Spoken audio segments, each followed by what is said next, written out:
Hi friends, তোমরা সবাই কেমন আছো? নিশ্চয়ই ভালো আছো।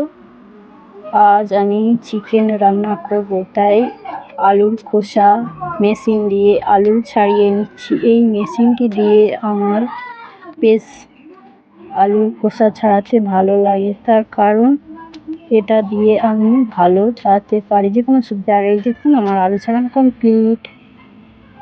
আর এই দেখো, এই ছুরিটা নিয়ে আমি ভালো করে আলুর চতুর্দিকে কেটে নিচ্ছি, তার কারণ যাতে নুন মশলা ঢোকে। আর আলুগুলো ছোট ছোট তো, ওই জন্য গোটা গোটা রেখেছি। একটা একটা করে সব গোটা আলু আমি এইভাবে একইভাবে কেটে নিচ্ছিলাম।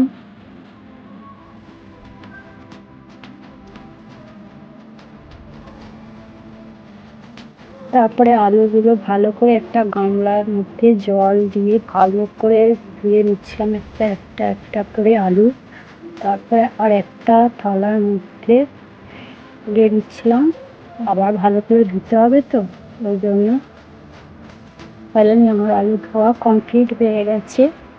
আর এই দেখুন, আগে থাকতে এই চিকেনগুলো ধুয়ে রাখা হয়েছিল, আর অল্প পরিমাণে হলুদ আর দিয়ে ম্যারিনেট করে নিচ্ছিলাম। ম্যারিনেট করে কিছুক্ষণ রেখে দেওয়ার পর তারপরে গ্যাসটাকে ওপেন করে নিলাম। আর কড়াইয়ের মধ্যে আগে থাকতে তেল দিয়ে দিয়েছিলাম। তেলটা গরম হচ্ছে, আর এই দেখুন আমাদের এদিকে বৃষ্টি হচ্ছে সকাল থেকে, সারাক্ষণ বৃষ্টি হচ্ছে। আর একটা একটা করে চিকেন গরম তেলের মধ্যে দিয়ে দিচ্ছিলাম, কারণ চিকেনটা আমি হালকা করে ভেজে নেব। বেশি ভাজলে হবে না, হালকা করে ভেজে নিতে হবে। বেশি ভাজলে টেস্ট বেশি হবে না, হালকা করে ভেজে নিলে তাহলে টেস্ট হবে। আর এই যে আমাদের এখানে কারেন্ট ছিল না, কারেন্ট এসেছে কিছুক্ষণের জন্য, আবার চলে গিয়েছিল। তারপরেও চিকেন প্রায় হালকা ভাজা ভাজা হয়ে এসছে, আমি তুলে নিচ্ছিলাম একটা একটা করে।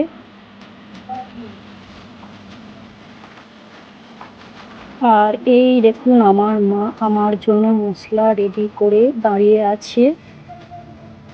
তারপরে সব চিকেন আমার ভাজা কমপ্লিট হয়ে গিয়েছিল। এরপর কড়াইতে আমি একটা একটা করে আলু দিচ্ছিলাম ভেজে নেওয়ার জন্য।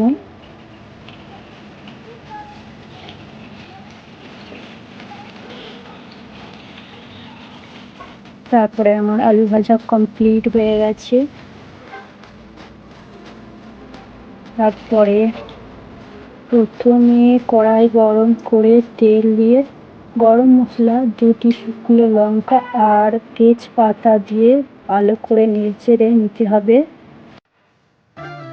তারপর 4-5টা বড় সাইজের পেঁয়াজ কোচা দিয়ে দিলাম।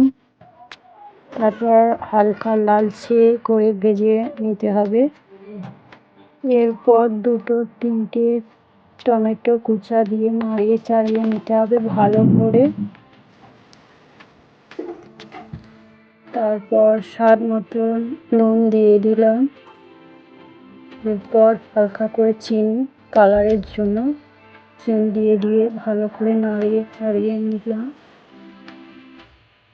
তারপর আদা রসুনের পেস্ট দিয়ে 2 মিনিট নাড়াচাড়া করে নিতে হবে ভালো করে। এরপর গুঁড়ো মশলা দিয়ে দেবো, হলুদ গুঁড়ো দিয়ে ভালো করে নাড়িয়ে চাড়িয়ে নিলাম। এরপর পরিমাপ মতন গুঁড়ো মশলা দিয়ে দিলাম, দিয়ে ভালো করে কষে নিতে হবে। ভেজে রাখা চিকেন দিয়ে কড়াইতে ঢেলে দিলাম, দিয়ে ভালো করে কষাতে হবে যতক্ষণ না এর ফ্লেভারটা আসছে, একটা ধোঁয়া মতন ফ্লেভার বেরোবে, ততক্ষণ পর্যন্ত কষতে হবে।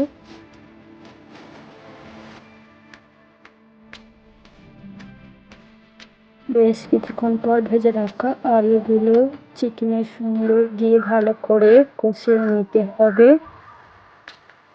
এরপর একটা ঢাকনা দিয়ে দিলাম। কিছুক্ষণ পর আবার ভালো করে কষিয়ে নিতে হবে।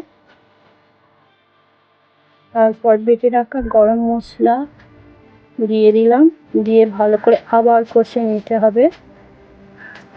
ভালো করে কষিয়ে নিলাম নাড়াচাড়া করে।